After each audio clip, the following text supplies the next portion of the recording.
Bonjour à tous, aujourd'hui nouvelle vidéo, ça va être un physio practice. Donc en gros je vais vous présenter deux cas cliniques. Pour dégager. Alors le but c'est pas de raconter le cas clinique de manière hyper précise et tout ça, c'est juste pour dégager des grandes idées, des réflexions, des choses comme ça, et vous partager soit des informations, un retour d'expérience. Faire le lien entre la pratique et la théorie, parce que des fois mes vidéos elles peuvent sembler un peu théoriques.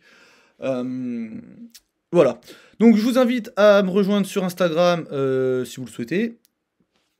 Comme d'habitude, le PDF sera disponible sur le groupe WhatsApp pour les personnes qui ont souscrit à l'abonnement payant de 4,99€ sur YouTube. Donc c'est comme d'hab, vous vous abonnez sur YouTube, vous m'envoyez un message sur mon Instagram qui est juste là, et ensuite il n'y a plus rien qui se passe sur YouTube, je vous mets dans le groupe WhatsApp, et je mets les PDF, je mets d'autres études des fois, parce que là vous avez que les références, mais des fois je mets les PDF des études qui sortent, voilà, on discute, c'est comme un canal de diffusion, mais tout le monde peut participer, voilà.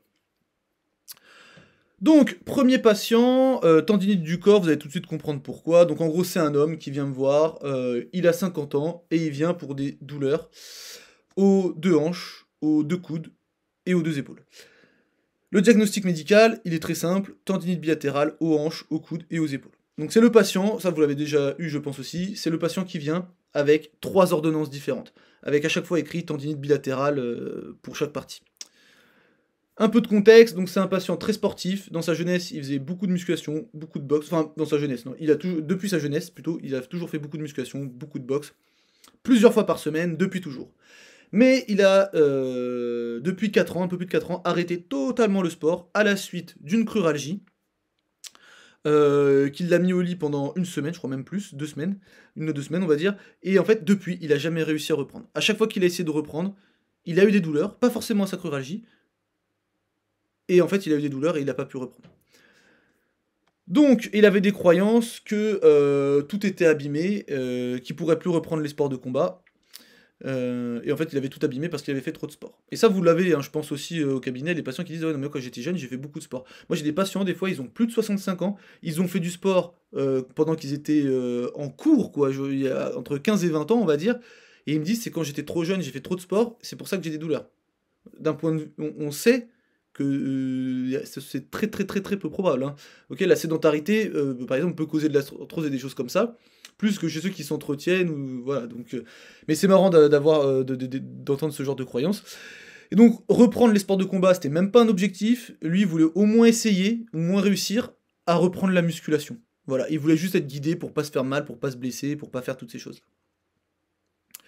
Donc première chose, moi ce que j'ai fait, donc alors ça c'est chez tout le monde, ok, on screen les red flags, la personne elle vient, elle a mal à l'épaule, on essaye d'être sûr qu'il n'y ait pas une pathologie en dessous de ça, et que ce soit bien pour nous. Lui, là, sur ce patient-là, là normalement votre niveau de vigilance il augmente, pourquoi? Parce qu'on a une douleur qui est bilatérale, ok? Et on peut même augmenter, c'est qu'elle est bilatérale sur plusieurs articulations en même temps, ok? Donc là normalement, à ce moment-là, euh, si vous êtes un kiné qui ne fait pas de bilan, là, et que vous mettez des patients sous électrode, là, normalement, quand même, vous reposez les électrodes et vous vous posez la question 2 secondes de oh, c'est un peu bizarre quand même, il a mal partout, enfin, à plusieurs endroits en même temps. Je vais être sûr qu'il n'y a pas quelque chose de grave derrière. Donc, ça, c'est vraiment la chose la plus importante à faire, les red flags. Donc, alors, il y a plein de red flags différents. Moi, je vais vous dire un petit peu ce que j'ai fait. Donc, bilan neuro, j'ai fait les 4 membres. Il y avait rien. Alors quand je dis il y avait rien, c'est qu'il n'y avait pas rien de grave. On n'avait pas de maladie des nerfs, donc il n'y avait pas de neuropathie ou de radiculopathie. Les nerfs fonctionnaient bien. Il n'y avait pas de signes neurocentraux. Il y avait de l'hyperalgésie, mais on s'en fiche un petit peu, mais je vous le dis parce que hein, on reviendra dessus après. Hyperalgésie à quelques endroits, donc l'hyperalgésie c'est quand on passe la roulette, bah, au lieu que juste on sente les pics, ça fait mal. Ou il y a des gens ils vont vous dire ouais j'ai l'impression que vous me passez un rasoir, ou ça fait de l'électricité, ça me fait très mal, voilà des choses comme ça. Et il y avait un wind-up au niveau des coudes, donc en fait quand on piquait avec, avec une aiguille, en gros, au bout d'un certain moment il devait retirer son bras parce que la douleur elle augmentait. Et ça c'était sur les deux coudes. Au niveau vasculaire, j'avais rien détecté, il n'y avait pas spécialement de facteur de risque. À la prise de tension aux deux bras, c'était nickel. Pas de problème de claudication intermittente, que ce soit au membre supérieur ou au membre inférieur. Donc voilà, moi j'avais exclu à ce moment-là. Enfin, exclu. Là, en fait, en gros, c'est plutôt un niveau de vigilance, ok? Je vais revenir juste après. Et inflammatoire, il y avait a priori rien, mais c'est la première chose qui m'avait interpellé quand même. Pourquoi? Parce que par exemple, si on prend ça, donc ça en français c'est la pseudopolyarthrite rhizomélique, c'est PPR, et avec des douleurs aux épaules, aux hanches, vu l'âge, ça aurait pu correspondre, ok? Après, alors là, je vous ai pas mis les critères de la douleur inflammatoire, mais par contre, il cochait quasiment aucun critère au moment où je l'ai vu. Après, donc, dans les pathologies inflammatoires, il y en a plusieurs, hein, faut pas confondre avec la polyarthrite rhumatoïde. Après, vous vous en fichez, c'est pas vous qui avez posé le diagnostic, vous, ce que vous voulez savoir, c'est est-ce que je le prends en charge ou est-ce que je ne le prends pas en charge. C'est la seule chose qu'on vous demande. Et si vous êtes capable de diriger vers un examen pertinent, c'est encore mieux, ok? Mais la première étape, c'est est-ce que c'est pour moi ou est-ce que c'est pas pour moi? Ne pas confondre avec une autre patho, donc par exemple, effectivement, hein, il y a d'autres drapeaux rouges qui existent, et cette pathologie-là peut être confondue avec des myosites, avec un cancer ou des choses comme ça.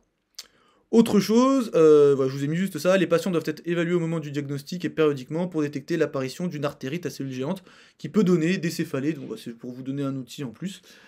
Et en fait, la pathologie inflammatoire, je l'avais exclue à ce moment-là, enfin j'avais baissé mon niveau de vigilance. Après, il n'y avait pas de signe inflammatoire au moment où je l'ai vu, mais on sait que les pathologies inflammatoires, il y a des crises en fait, hein. Et si vous voyez la personne quand elle est pas en crise, bah peut-être que vous pouvez passer à côté. Donc en gros, moi, quand il est arrivé, mon niveau de vigilance, alors j'étais pas là, parce que pour moi, il n'y avait pas non plus de raison de le référer en urgence aux urgences, mais j'étais plutôt ici en me disant, peut-être que ce patient, il sera pas pour moi. Et à la fin de mon examen, j'étais plutôt en train de me dire, ouais, bon, on va peut-être faire les soins et on va suivre l'évolution. Et en fonction de comment ça évolue, bah, soit on ira vers le vert, bah, soit on repartira vers le orange. Ok? Donc au début, j'étais là et ensuite, je suis passé ici. Là, j'en profite pour faire la promotion de ma formation sur sur la détection des pathologies graves au niveau du rachis lombaire uniquement. J'en parle pas souvent, donc là, je vais en parler. Donc il y a 4 parties. La première partie, c'est sur les pathologies un peu classiques, fracture, tumeur, infection. Voilà. Et par exemple, si pour vous, infection, vous l'excluez à partir du moment où la patiente n'a pas de fièvre, bon bah voilà, on va clairement plus loin dans cette formation-là. Ok, ça c'est pas un bon indice. Ok. Ensuite, deuxième partie, on parle de neuro, donc pour détecter neuropathie, syndrome de la queue de cheval et sténose lombaire. Troisième partie, on fait un peu de vasculaire avec les maladies artérielles périphériques et les anévrismes de l'aorte abdominale. Et la dernière partie, on parle inflammatoire avec la spondyarthrite axiale. Ok? Juste pour vous dire, et pour justifier, parce que du coup, en plus, ça tombe super bien, j'ai fait un jeu sur Instagram où j'avais créé des compétences comme ça pour les kinés, et je les avais fait s'affronter comme un tournoi, en fait. Et la compétence gagnante, donc devant être capable de repérer tous les facteurs psycho, devant la connaissance de la douleur, devant la lecture d'articles, donc détecter les pathologies graves, alors c'est plus que les drapeaux rouges, hein, c'est vraiment détecter les pathologies graves que j'avais mis là, être capable de faire une programmation au millimètre, être capable de communiquer parfaitement, de connaître tous les tests orthopédiques et connaître l'anatomie et la biomécanique par cœur, pardon, et bah, celui qui est arrivé devant et de très très très très très très loin, c'est ça, ok? Donc ça me permet de faire un peu de pub pour ma formation. Donc en fait, à la fin de l'anamnèse, j'avais 2 hypothèses. Donc l'hypothèse c'était qu'il y avait une pathologie sous-jacente qu'il fallait détecter. Moi j'aurais dit plutôt inflammatoire. Après, il y a peut-être d'autres personnes, vous aurez pensé. Alors attendez, hop. Peut-être qu'il y a d'autres personnes, vous aurez pensé. Peut-être que d'autres personnes auraient pensé à autre chose. Ouais, alors, toi, tu vas nous gêner là. Aurait pensé à autre chose. Et l'hypothèse numéro 2, c'était de la douleur musculo-squelettique, peut-être disséminée, si j'arrive. J'étais plutôt parti sur ça. Parce que c'est quand même bizarre d'avoir des douleurs quand même partout en même temps. C'est quand même rare. Bien évidemment, peut-être on aurait pu penser à d'autres choses. Peut-être que vous auriez eu d'autres hypothèses. D'ailleurs, ça m'intéresse. Vous pouvez me les mettre soit en commentaire, mais ou par Instagram, comme ça on peut en discuter, c'est plus simple. Et juste pour vous dire, en fait, ouais, quand je fais ce genre de vidéo, c'est vrai que vous voyez, je partage soit des connaissances, soit de l'expérience, ou des choses comme ça. Mais même moi, ça me permet d'avoir une pratique, enfin une réflexion sur ma pratique, et c'est très intéressant, hein. Des fois, je le fais, je me dis, peut-être que j'aurais pas dû faire ça, ou en me disant, ah, avec le recul, j'aurais peut-être dû penser autrement, ou voilà. Ou faire autrement. Ouais, alors toi, tu vas faire quoi là? Donc, ensuite, facteur psycho, facteur avec un S, qu'est-ce qu'on avait? De la peur évitement, donc lui c'était je bouge, j'ai mal, je m'abîme, ok? Il y a je baisse, j'éteins, je décale, bon bah là c'était je bouge, j'ai mal, je m'abîme. Auto-efficacité, alors il faisait ses journées, ça le gênait, hein, mais il était capable de faire son travail et tout ça. Et donc il avait une vie presque normale, il arrivait à faire tout dans son quotidien, sauf le sport.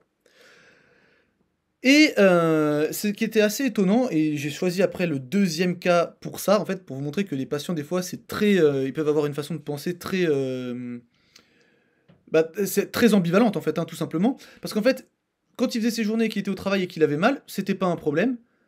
Par contre, quand il était en train de faire son sport, là, il s'abîmait. Alors qu'il n'y a pas de raison de penser que quand on a mal en travaillant, on s'abîme pas, et quand on a mal en faisant du sport, on s'abîme. Il n'y a pas de raison logique de penser ça. Mais lui, c'est ce qu'il pensait. Donc c'était sa réalité. Ensuite, il avait une hypervigilance au niveau des coudes, donc ça veut dire en gros, il parlait de ses coudes toutes les 5 minutes. Ok. Donc, hypervigilance au niveau des coudes, ça, pour faire simple, en gros, vous lui parlez d'un sujet, n'importe lequel, genre la météo, il va vous ramener ça à ses coudes. Vous lui dites, ah, le match, t'as regardé hier le match de foot? Ouais, ouais, nanana, et il va commencer à vous parler de ses coudes. Ok.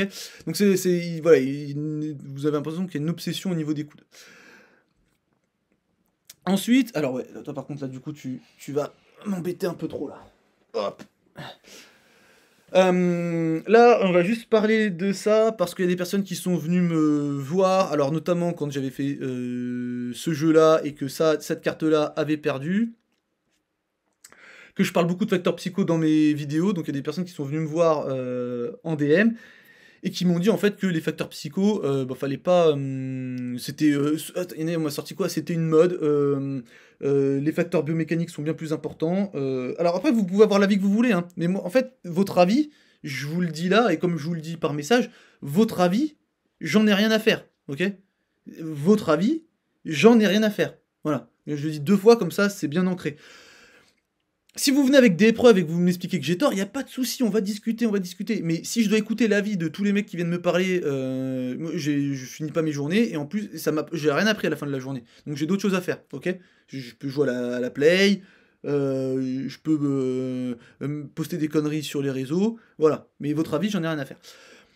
Et donc en fait, on a ça, on a cette méta-analyse-là qui nous dit que des niveaux plus élevés de peur, de catastrophisme et de dépression liés à la douleur sont associés à des amplitudes spinales moindres et à une activité musculaire du tronc plus élevée. Ok. En plus de ça, les résultats suggèrent que l'intensité de la douleur n'est pas une cause majeure d'altération de la motricité spinale chez les patients souffrant de lombalgie. Donc limite, les patients, c'est pas parce qu'ils ont mal qu'ils bougent moins au niveau de leur dos, c'est plus parce qu'ils ont peur ou des choses comme ça. Ok. Voilà, comme ça c'est dit. Je vous mets l'infographie ici. Bah de toute manière, pour ceux qui auront le PDF sur le groupe WhatsApp, bah de toute façon, là, vous l'aurez là.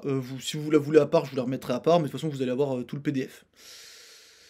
Ensuite, on va reparler de ça. Donc ça, j'en ai parlé dans ma dernière vidéo, mais bah, peut-être qu'il y en a qui ne l'ont pas vu, donc je vais reparler. Et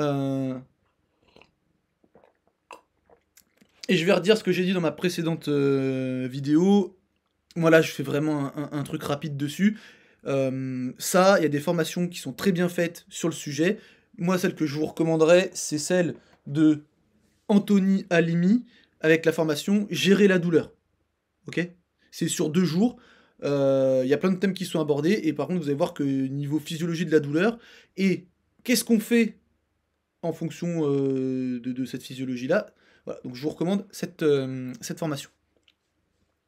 Donc en gros, pour faire très simple, on pense qu'on a un système, en gros, on a un système facilitateur de la douleur, un système inhibiteur, et quand les deux doivent fonctionner, on va dire de manière égale, pour faire très simple. Et en fait, s'il y en a un qui est déséquilibré par rapport à l'autre, donc par exemple l'inhibiteur il marche moins ou le facilitateur il marche plus, et ben ça peut amener à des états de douleur chronique.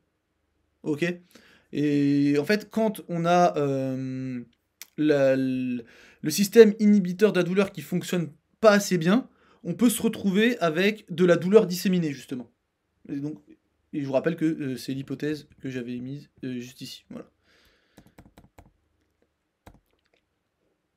Donc, on peut tester ça de 2 manières différentes. On a la modulation conditionnée de la douleur. Donc, en gros, la personne, elle a mal à un endroit. Donc, par exemple, là, dans cette expérience, ils ont testé là, mais on s'en fiche. Hein, vous testez un endroit chez votre patient, je sais pas, il a mal au cou, bah, vous testez les seuils de pression à la douleur avec un algomètre de pression. Vous lui faites mal ailleurs, et puis vous voyez si ensuite, quand vous reprenez ici, le seuil est plus élevé. Et donc l'inhibition descendante peut représenter un mécanisme endogène qui protège contre la chronification de la douleur. Donc ça veut dire que s'il marche moins bien, bah, peut-être qu'il y a des risques de chronification de la douleur. Moi, j'ai pas testé la modulation conditionnée de la douleur. J'ai testé l'hypoalgésie ou analgésie induite par l'exercice. Je voulais juste remettre les drapeaux rouges ici, parce que là, il y a une chose qui est importante.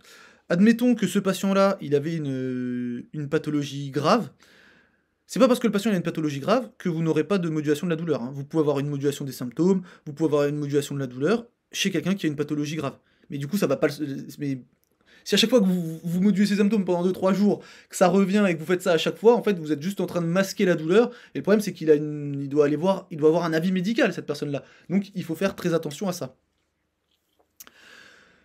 Donc, c'est pas parce qu'on diminue la douleur dans la séance que le patient, il a rien de grave, hein, ok? Donc, on passe pas. Si vous avez, par exemple, si mon niveau de suspicion, il était là, c'est pas parce que je diminue la douleur de mon patient que je passe au vert, hein. Absolument pas, hein. Donc on va attaquer l'analgésie induite par l'exercice. Alors en fait, donc je vais vous lire le texte déjà, après je vous expliquerai le schéma ici. En fait, un seul épisode d'exercice fatigant en présence d'une douleur chronique, ça peut exacerber la douleur, ce qui suggère en fait qu'on a un mécanisme de facilitation centrale qui va être augmenté. Ok ? Et l'exercice régulier favorise le soulagement de la douleur et se caractérise par une réduction, en gros par une facilitation centrale réduite. Ok ? Et on reviendra à ça en plus juste après. Un exercice plus régulier réduit l'expression du transport. Alors ça, c'est les mécanismes que vous allez voir dans la littérature scientifique. Donc en gros, on va réduire l'expression du transport de la sérotonine, augmenter les niveaux de sérotonine, augmenter les opioïdes et les voies inhibitrices centrales. Et là, on revient sur le fait qu'il existe un équilibre entre l'inhibition et l'excitation dans le système nerveux central qui détermine si l'exercice favorisera l'analgésie ou la douleur. En gros, ce qu'il faut comprendre, c'est que donc des fois, l'exercice, ça peut augmenter la douleur, mais le fait d'en faire plusieurs, au bout d'un moment, ça va diminuer la douleur. Il faut savoir aussi que là, si on a une personne qui est saine, l'intensité de l'exercice, en fait, là, elle va faire du bien, et au bout d'un moment, elle va augmenter. Mais il faut qu'on aille assez haut. Par contre, chez les personnes qui ont de la douleur chronique, on voit que l'intensité, elle a besoin d'être moins importante pour avoir de l'analgésie, mais en fait, si on va trop loin, si on dépasse, on va augmenter la douleur beaucoup plus vite que chez une personne saine. Ok ? Et en fait, c'est ce qu'on retrouve aussi ici. Donc, hypoalgésie induite par l'exercice et hypoalgésie induite par l'entraînement. Alors, des fois, vous retrouverez hypoalgésie ou des fois analgésie. Analgésie, ça sous-entend qu'il n'y a plus du tout de douleur. L'hypoalgésie, ça sous-entend qu'il y en ait juste moins. Donc, en fait, au départ, les personnes qui souffrent de douleurs chroniques ont un seuil de tolérance à la douleur inférieur à celui des personnes en bonne santé. C'est le point qu'on a ici. Donc là, il est plus haut, donc on a un seuil de tolérance plus important que ici. Après une seule séance d'exercice, on observe une augmentation du seuil de la douleur, donc c'est l'hypoalgésie induite par exercice, chez les personnes en bonne santé. Donc on voit que ça augmente ici. Et après, elle redescend. Par contre, chez les personnes qui ont de la douleur chronique, on n'a pas cette réponse hypoalgésique, elle est altérée. Soit il n'y a pas de modification des seuils de douleur, soit les seuils de douleur ils diminuent. Donc la personne il lui en faut encore moins pour avoir mal. Et après ça revient à la norme. Par contre, l'exécution d'exercices répétés, on peut entraîner une augmentation du seuil de tolérance à la douleur chez les personnes qui souffrent de douleurs chroniques. Donc au lieu de partir de base ici, ils vont arriver ici. Donc ça sera mieux. Alors après, ils auront peut-être toujours une réponse altérée ici, mais peut-être qu'à force de faire, cette barre-là, elle arrivera à la même hauteur. Peut-être même, là je sais pas, je crois qu'on peut rééduquer les vols de l'inhibition de la douleur. Pareil, là je sais pas sûr, donc je dis peut-être, et on peut repasser sur du sein, hein, ok ? Donc, ça c'est bien, alors oui, c'est juste pour vous dire, admettons, c'est exactement ça qu'il faut faire à votre patient. Votre patient, c'est ça qu'il lui faut, ok ? On le sait, c'est ça qu'il lui faut, admettons. Votre patient, pour qu'il adhère à votre programme, c'est toujours la même chose, hein. Il faut qu'il comprenne, faut qu'il ait compris pourquoi il a mal. S'il pense que quand il fait du sport, il s'use et que c'est l'usure qui lui fait mal, il va pas faire vos exercices. Est-ce qu'il aime l'exercice ? Important aussi. Est-ce qu'il a compris pourquoi il fallait qu'il fasse son exercice ? Ok ? Donc une fois que admettons vous êtes sûr de ça, on n'est jamais sûr, mais admettons vous êtes sûr de savoir ce qu'il lui faut, il faut que vous fassiez comprendre à votre patient que c'est sûr que c'est ça qu'il lui faut, ok? Et après, on peut toujours discuter autour de ça. Le patient que j'avais, moi, il avait des fortes attentes au niveau des... Il voulait faire des exercices, il voulait juste savoir faire les bons exercices ou la bonne exécution d'exercices. Il avait vu 4 kinés avant, et il n'y avait pas eu d'exercice qui avait été fait, donc c'est pour ça, en fait, il avait quand même cette attente-là. Et donc, comment ça s'est déroulé? Bah, en fait, au niveau des hanches, pour vous dire, en fait, on avait fait la première séance, de truc, il y avait rien de grave et je sais plus si on avait fait ça pendant la première ou la deuxième. Non, je crois que c'était dans la même séance. On avait fait une première séance qui était très, très, très, très longue. Ça devait être mon dernier patient de la journée. Et après, je lui ai dit: «Bah, venez, on va faire des squats». Je voulais voir si ces systèmes de diminution de la douleur, ils fonctionnaient. Et je l'ai mis, donc c'est un mec qui faisait des squats, à 140-150 kilos, hein, quand il faisait de la muscu, OK? Là, je l'ai mis face à un espalier, il s'est tenu, il a fait des squats à vide, en se tenant, et ça lui faisait mal. Il a dit: ça lui faisait pas mal parce qu'il avait des douleurs au niveau des hanches, là ça lui faisait mal au niveau des adducteurs. En fait, il avait écarté un peu les jambes, donc pour un squat normal, hein, et le fait de descendre, ça tirait sur ses adducteurs, ça lui faisait mal. Donc ce qu'on a fait, c'est qu'on avait commencé avec des pieds serrés, ça allait mieux, et petit à petit on s'est écarté, donc on a fait un exercice confortable, et puis on a augmenté juste la position des pieds pour qu'il se rapproche d'un squat normal. On aurait pu rester pieds serrés, en fait, on s'en fiche, mais c'était juste pour qu'il voit que, en bougeant, il avait moins mal sur ça. Donc rien que ça lui faisait mal, mais en fait, il avait fini sa série de squats et il avait pas de douleur. Après, on est parti sur des fentes, et en gros, on a chargé à fond les fentes. Et une fois qu'il avait fini les fentes, donc on avait mis des poids, je me rappelle plus quel poids on avait utilisé, mais en gros, on est allé jusqu'à la fatigue. Donc en gros, il avait fait fente pied droit en avant, par exemple, jusqu'à ce qu'il soit complètement fumé. Là, on change de pied, jusqu'à ce qu'il soit complètement fumé. On avait fait 2 tours comme ça. Et à la fin de ça, eh ben, il me disait: «Waouh, mes hanches, j'ai beaucoup moins mal». Donc on avait fait d'autres mouvements aussi pour les épaules et les coudes, ça avait pas changé grand-chose, mais pour les hanches, ça allait beaucoup mieux. Et donc, après, il a refait ça chez lui, et on le voyait. Alors, je le voyais une fois par semaine au début, et même à un moment donné, on se voyait 2 fois par semaine parce que il avait c'était un peu compliqué chez lui. Et du coup, c'était très difficile de prendre le temps de le faire. Donc il prenait le temps, mais c'est vrai que quand il avait les séances de kiné, il savait qu'au moins il était consacré à 100% à sa rééducation. Donc moi, je prends pas forcément beaucoup les gens, surtout quand ça marche, mais des fois... J'ai une autre patiente, c'est pareil. J'ai une patiente, c'est très compliqué chez elle. Son mari, bon, il a des petits soucis de santé. Elle a 3 enfants. Elle me dit: «Ouais, chez moi, c'est compliqué de prendre une demi-heure pour faire quelque chose». Ben, dans ce cas-là, pour l'intérêt de la personne, je dis: «Bon, bah, on fait une séance en plus, et dans la semaine, et comme ça vous laisse 30 minutes pour juste prendre soin de vous, qu'on suive la progression». Et des fois, c'est vrai que quand c'est comme ça, des fois dans la semaine, on fait 2 fois la même séance. On n'augmente pas forcément les charges, les répétitions, les choses comme ça. C'est les seules fois où je prends vraiment les patients 2 fois par semaine et qu'on se retrouve à faire les mêmes séances. Mais là, quand je fais... Alors peut-être on peut ne pas être d'accord avec comment je fais, mais j'estime dans ces cas-là que c'est pour l'intérêt du patient.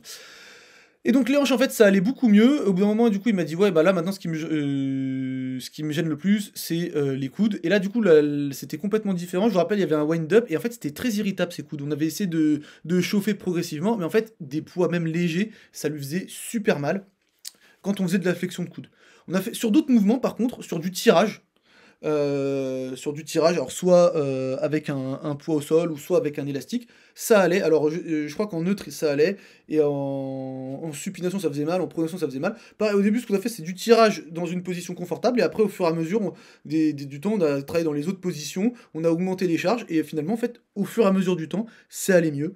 Et pour les épaules, pareil, il nous restait... alors, c'est ce qui gênait le moins, il nous restait une séance, on a fait du renfort, c'était bon, il avait refait chez lui, et puis entre-temps, en fait, dès que ça allait mieux dans les hanches, bah, en fait, il faisait sa séance de rééduc qu'on avait fait, puis il reprenait des exercices pour son propre plaisir, de musculation, de temps en temps. Voilà, en fonction, parce qu'à son travail, il y avait une petite salle, et du coup, il avait pu reprendre là-bas un petit peu. Et donc, en fait, on avait repris la musculation. Alors, il a pas repris les sports de combat. Est-ce qu'il aurait pu? Moi, je pense qu'à terme, il aurait pu les reprendre. C'était pas un objectif. Je pense il aurait fallu plus de temps avec lui pour essayer de faire ça. Mais en tout cas, son objectif, il avait été accompli. Il avait pu reprendre la musculation. Alors, il avait absolument pas les mêmes perfs qu'il avait il y a plus de 4 ou 5 ans, hein. Absolument pas. Mais au moins, il est reparti sur la lancée de la musculation. Donc voilà pour ce cas clinique. J'espère que ça vous a plu, et on va passer à la suite. Ah oui, non, voilà, ça c'était pour vous parler aussi que, il y a pas forcément besoin de faire 50 000 séances. Je vous rappelle, dans la vidéo je voulais la mettre dans la vidéo précédente sur le chiro qui dit à la fin au mec, «Ouais, bah, tant que vous avez mal, bah, faut venir 2 fois par semaine, puis quand ça ira mieux, une fois, puis après quand ça aura plus du tout de douleur, faudra plus venir». Bon, on a quand même des études qui nous disent qu'en fait, il y a pas de différence significative en termes de douleur, de fonction et de qualité de vie entre une séance unique et des séances multiples de physiothérapie pour la prise en charge des troubles musculo-squelettiques, OK? À l'exception d'une différence de douleur après 6 mois en faveur des séances multiples, mais bon, sur la fonction et la qualité de vie, ça changeait pas. Donc c'est pas plus, c'est mieux, OK? C'est pour ça que je prends pas forcément les patients 50 fois, par semaine, sauf quand j'estime que ça peut être bénéfique pour le patient, hein. Moi, je veux pas que ce soit bénéfique pour mon portefeuille, OK? On va passer, bah, du coup, au deuxième cas. Très, très intéressant celui-là. Alors celui-là, en fait, j'avais oublié, c'était une femme et en fait, j'ai eu une discussion qui ressemblait exactement à cette discussion-là que j'avais eue avec cette personne-là, avec un patient en ligne. Et du coup, ça m'a rappelé ça et je me suis dit: «Ça, faut que je vous en parle», parce que des fois, vous allez vous rendre compte que vos patients, faut parler avec eux et même si vous leur parlez, vous allez comprendre ce qu'ils pensent, mais ça changera pas forcément leur façon de pen enfin, vous allez comprendre.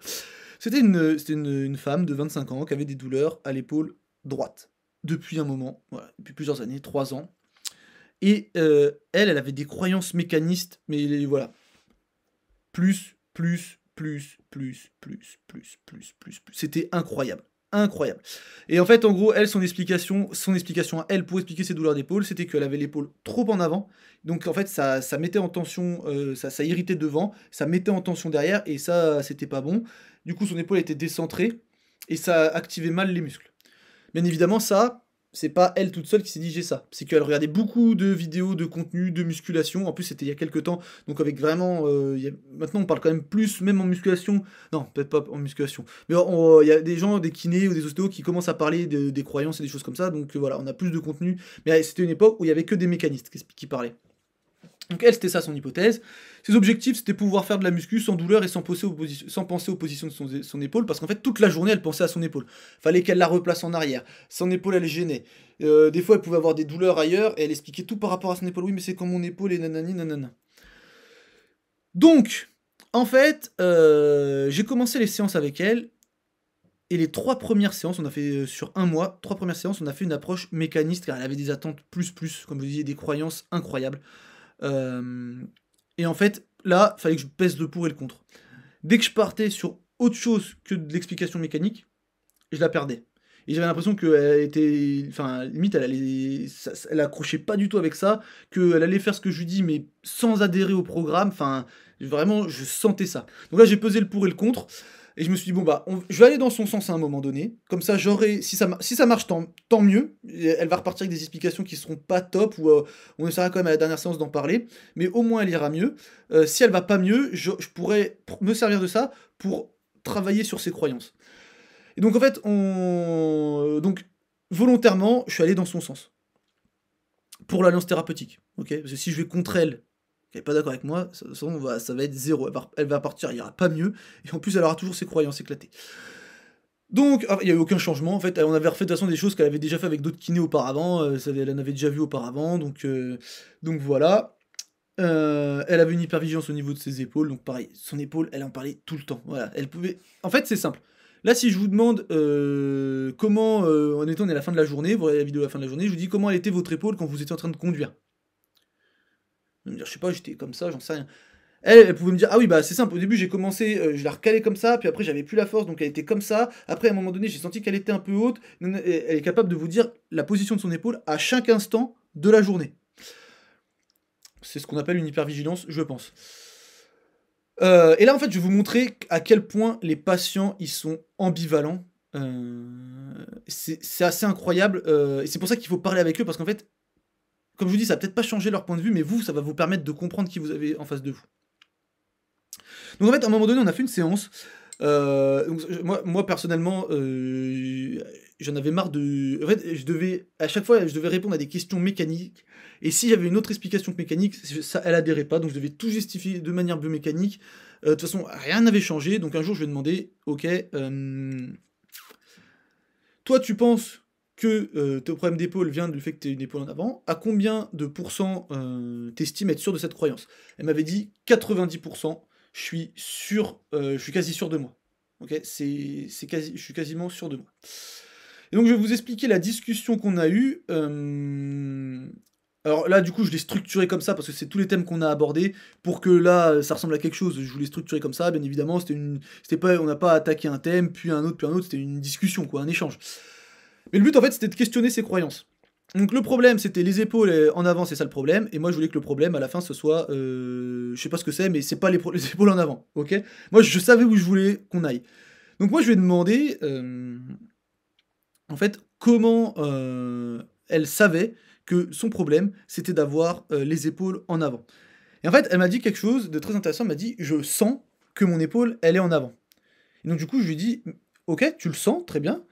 Est-ce que t'as pu l'objectiver, t'as pu le mesurer d'une manière objective, pris des photos ou des choses comme ça? Elle me fait, ah non, non, non, je jamais pris de photos, moi je peux juste dire que c'est ce que je sens. Donc, effectivement, elle le sent, donc son épaule, elle est comme ça.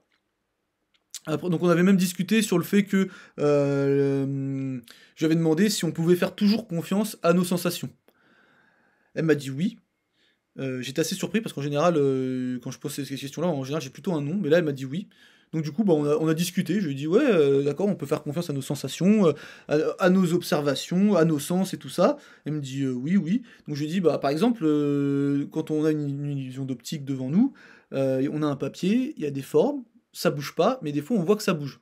Est-ce qu'on peut faire confiance à notre vue dans 100% des cas? Elle me dit ouais, non, c'est vrai que non. J'avais fait pareil avec les illusions auditives. Est-ce qu'on peut faire confiance? Non. Ok. Et du coup, je lui ai demandé est-ce qu'on peut faire confiance complètement à nos sensations? Et là, j'ai eu un. Oui, non, c'est vrai que ça peut être un petit peu subjectif. Bon, moi, j'avais cette première chose-là. Vous allez comprendre pourquoi on avait parlé de ça. Ensuite, dans les mouvements qu'on avait fait, vu que son épaule était trop en avant, bah, on avait fait je lui avais demandé ce qu'il faudrait faire. Donc elle m'a dit bah, il faudrait faire des exercices pour ramener les épaules en arrière. Quel exercice faudrait faire pour ramener les épaules en arrière? Donc elle m'avait dit des exercices de coiffe des rotateurs, position coude au corps, dans cette position-là, et du tirage. Donc c'est ce qu'on avait fait, c'est ce qui n'avait rien changé. Et du coup, bah, je lui ai reposé la question, je lui ai dit bah selon ton problème, c'est les épaules en avant. Tu m'as dit que pour que ça aille mieux, il faudrait replacer les épaules en arrière. Qu'est-ce qui Comment t'expliques que les exercices qu'on a fait n'ont pas marché? Ah bah, c'est vrai que ça a pas marché, c'est peut-être parce que j'ai pas fait le bon exercice, et tout ça. Elle en avait essayé pas mal.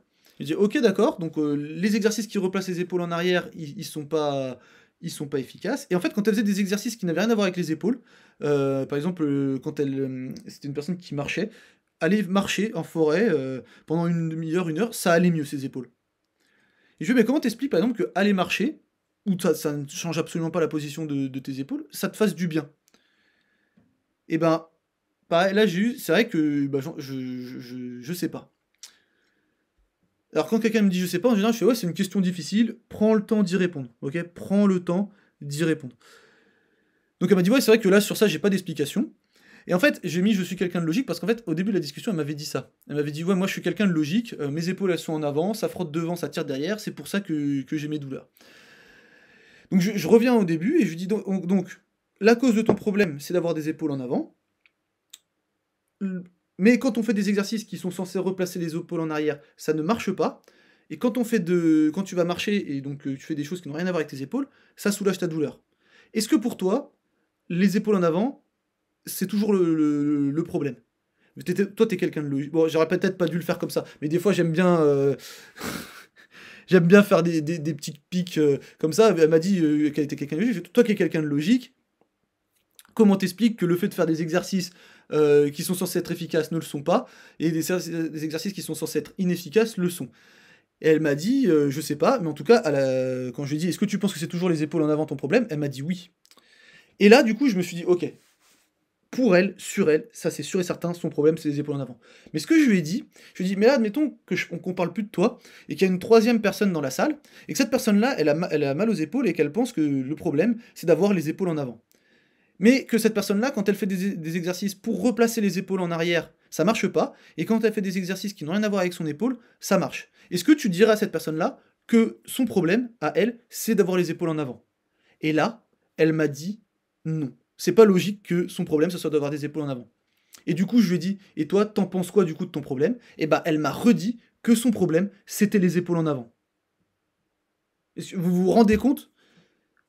Les mêmes paramètres chez une autre personne, enfin des paramètres chez une personne amènent à une certaine conclusion, ces mêmes paramètres chez elle amènent à une conclusion qui est à l'opposé. Donc en fait, on est dans un...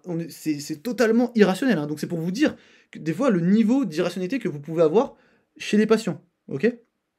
Donc moi, là, quand j'ai fait ça, il n'y a pas de jugement hein, quand vous faites ça. Hein. C'est vous posez juste des questions. Hein. C'est vous questionnez les sensations, voilà, les exercices. Ah, mais ça, c'est censé être efficace. Comment t'expliques que ça l'est pas? Ça, c'est censé ne pas être efficace. Comment t'expliques que c'est efficace? Et donc, du coup, il va y avoir des je sais pas, des silences, des questionnements. Et là, c'est vraiment. Moi, ça m'avait surpris. Hein, quand j'ai pris les paramètres qui étaient présents chez elle et que je les ai mis chez une autre personne et que la conclusion, elle était opposée avec les mêmes paramètres, moi, j'étais un petit peu choqué. Enfin, choqué. J'étais un peu surpris. Et quand je lui on a parlé pendant 45 minutes hein, pour parler de tout ça. Parce qu'à chaque fois, quand vous allez essayer de centrer le débat, à chaque fois, il y a des moments où ça part sur d'autres choses. Vous êtes obligé de prendre ce que la personne elle vous dit. Et faut à chaque fois rester sur une idée. Si elle vous dit une affirmation, que vous essayez de la questionner et qu'elle part sur une autre affirmation, là vous allez jamais avancer, ça va être n'importe quoi. Une affirmation qui est faite, il faut questionner cette affirmation. Et si la personne part, non, non, non, non, non. Moi je vous ai posé cette question-là, est-ce que je pourrais avoir une réponse à cette question-là? Après, je m'entendais très bien avec elle, hein. Donc on se tutoyait et tout, c'était beaucoup plus facile, parce que des fois, il y a des patients, ils vont pas aimer être questionnés comme ça. Mais elle, moi, elle, ça lui posait aucun problème. Et à la fin de la discussion, quand je lui ai demandé à quel point elle pensait, quel pourcentage à quel pourcentage elle était sûre de sa croyance, on était entre 80 et 90. En gros, ça avait quasiment rien changé, la discussion. Mais Mais le fait d'avoir dit que les sensations c'était pas objectif et que et tout ça, on s'était mis d'accord pour dire que en fait on allait prendre des parce qu'en fait il y avait des jours où elle sentait que son épaule elle était pas en avant. Et les jours où elle sentait que son épaule était pas en avant, elle avait pas mal. Donc du coup ce qu'on a fait c'est je lui ai dit bah ce qu'on va faire c'est que pendant 2 semaines tu vas prendre une photo de tes épaules de face et de profil euh, et on va voir, on va noter chaque jour. Par exemple, lundi, j'ai la photo, est-ce que j'ai eu mal? Oui, non. Lundi, est-ce que j'ai eu mal? Oui, non. Et en fait, au bout des 2 semaines, quand elle est revenue, j'avais 2 semaines de photos, avec les jours où elle avait mal et les jours où elle avait pas mal, il n'y avait aucune différence dans la position des épaules. Il n'y en avait aucune. Elle, elle voyait que des fois, elle voyait une petite différence. Ah là, j'ai eu mal, mais tu vois, là, mon épaule, elle est un petit peu en avant comme ça. Là, je pense que ce qu'il aurait fallu faire, c'est prendre les photos, mettre derrière jour douleur, jour pas douleur, tout mélanger, et lui montrer une photo, est-ce que ce jour-là t'avais mal ou pas? Elle regarde la photo, ah ça c'était un jour où j'avais mal, on regarde derrière, non. Mais bon, j'avais pas que ça à faire, mais je pense que ça aurait été intéressant de faire, de faire ce travail-là si la croyance était encore trop importante. Hein. Mais en fait, on a fait ça, et elle était d'accord pour dire, bon, c'est à la suite des photos. C'est peut-être autre chose mon problème. Donc ce qu'on a fait, c'est qu'on a essayé de faire en sorte qu'elle pense moins à son épaule. On est parti sur d'autres choses. Par exemple, quand elle était en musculation et qu'elle faisait le haut du corps, bon, au lieu de se concentrer sur son épaule, on essayait de penser à autre chose. Donc on avait diminué les charges, on essayait de se focuser sur autre chose. On avait gardé la marche parce qu'en fait, en fait, je sais pas, le fait d'aller marcher ou le fait de faire du travail qu'on pourrait dire quoi, endurance de basse intensité, ça soulageait, bah on avait rajouté un petit peu plus de marche, et à terme c'était un peu mieux, elle avait toujours ses gènes, mais elle était moins obsédée par son épaule, et ça la gênait moins pendant ses entraînements. Donc objectif, si on revient là, euh, pas tout à fait accompli à 100%, mais on était sur la bonne voie. Donc, mais voilà, ce cas-là, moi ce qui m'intéresse, c'est juste pour vous dire, l'ambivalence de la personne. Hein. Enfin là, c'est quand même quelque chose hein, de se dire chez les autres, c'est logique que ce soit pas ça, mais chez moi, c'est logique que ce problème ça soit là, alors que c'est les mêmes, alors alors que c'est les mêmes, c'est mon téléphone, alors que c'est les mêmes, alors que c'est exactement les mêmes paramètres. Hein. Sachant que là, je l'ai pas dit parce que c'est très difficile de reprendre une discussion qu'on a eue comme ça, et essayer de vous la retransmettre. Je sais même pas si vous l'avez bien, comment vous avez pensé, ce que vous avez pensé de faire ça comme ça. mais aussi son autre épaule était dans la même position au niveau des photos. Il n'y avait vraiment aucune différence, hein. C'était quand même assez incroyable. Donc voilà, on a fini pour ce cas-là. C'est juste pour vous dire, voilà, les patients, des fois, ils peuvent être très ambivalents, c'est limite irrationnel, mais il faut essayer de faire avec. Et là, franchement, s'il n'avait pas pris le temps de faire 2 semaines de photos, je sais pas comment elle aurait changé. Parce que même avec les 2 semaines, la vie, c'est ce qui lui a permis d'envisager de changer d'avis, de paradigme, ok? Sinon, elle aurait pas changé de paradigme, je pense. Ou alors j'avais pas trouvé les bons mots. Mais une fois que j'étais arrivé à la conclusion que chez quelqu'un d'autre, elle est capable de dire c'est pas les épaules en avant le problème, et que sur elle, c'est toujours les épaules en avant le problème, à partir du moment où j'étais arrivé là, je sais que la discussion, voilà, j'aurais pas pu aller plus loin, j'ai posé certaines pièces, maintenant on va partir sur les photos. Voilà, on va finir. Bah, vous savez, ces vidéos-là, je les finis en général avec un petit truc. Donc, j'ai vu des commentaires. Alors, c'était des commentaires complètement débiles, mais donc, du coup, je l'ai pas mis ici. Mais c'était juste pour revenir sur une chose. C'est qu'on a le droit de critiquer. Et la critique, c'est bien. À partir du moment où on la fait bien, donc ça veut dire quoi? Ça veut dire que si je critique un exercice, une thérapie, par exemple, c'est pas un problème. On ne critique juste pas les personnes. Si je dis, par exemple, l'ostéopathie, c'est de la merde, j'ai le droit de le dire. Parce que voilà, l'ostéopathie c'est un métier, il n'a pas de droit en soi. Par contre, je peux pas dire les ostéopathes ce sont des merdes, ok? De toute manière, l'affirmation serait fausse, étant donné que on parle d'un groupe hétérogène de personnes, forcément toute affirmation générale qui sera faite ce sera forcément une généralisation abusive. Donc ça, on le fait pas, ok? Après, si par contre, quand on insulte l'ostéopathie en tant qu'ostéopathe, vous vous sentez insulté, c'est qu'il y a un amalgame qui est fait, et en fait, non, il faut que vous arriviez à vous séparer en fait, ça veut dire que votre identité, c'est votre métier, c'est pas comme ça que ça se passe, ok? Si on insulte l'ostéopathie et que vous vous sentez insulté, pour moi, il y a un problème. Là, vous avez amalgamé votre identité avec... Il y a un amalgame qui est fait. Donc, voilà, c'est juste pour dire, on critique pas les personnes, et juste pour vous dire que toutes les personnes qui veulent pas que vous critiquiez, tout en est toujours pareil dans les cadres de la légalité, c'est des personnes qui veulent vous enlever des droits, hein. Je vous rappelle que vous avez le droit de critiquer. Je rappelle qu'un droit que vous n'utilisez pas, c'est un droit que vous allez perdre. Donc il faut utiliser son droit. Et je rappelle que la personne qui veut pas que vous la critiquiez, c'est une personne qui veut vous retirer un droit. Et elle n'a pas le droit de faire ça. Ok? Donc critiquer, c'est bien. Et c'est pas parce qu'on dit, voilà, par exemple, si quelqu'un dit la kinésithérapie c'est nul, moi je comprends pas qu'on me dit que je suis nul. Ok? C'est ça, faut bien le comprendre. Après, peut-être qu'en plus je suis nul, hein, mais quand on insulte la kiné, je me sens pas insulté. Et donc voilà, on arrive à ça, donc le même de la fin de vidéo. L'exercice que tu proposes dans ce contexte, il est éclaté, et la personne, des fois, elle comprend, t'es en train de dire que je suis éclaté. Non. Mais si tu continues de réfléchir comme ça, par contre, je vais finir par penser que t'es éclaté. Ok? On est arrivé à un niveau de réflexion sur les réseaux, c'est assez catastrophique. Ou alors, soit mes posts, ils attirent les réflexions débiles, soit ceux qui s'expriment sur les réseaux, ce sont les plus débiles, je sais pas. Mais voilà, enfin, faut pas penser comme ça, hein. Là, vous passez pour, quand vous réfléchissez comme ça, devant des gens sur les réseaux, vous passez pour un débile, hein. Bon, on va s'arrêter là avec cette vidéo, et puis bah, dites-moi si la partie sur ce que vous avez pensé de ce cas-là, parce que moi ça m'intéresse en fait, hein. Moi j'ai trouvé ça, il faut prendre le temps de parler avec un patient, mais moi quand j'ai entendu ça, moi j'ai été surpris d'à quel point les personnes peuvent être ambivalentes, hein. Ok, donc on va s'arrêter là pour aujourd'hui, et puis on se dit à la prochaine. Salut.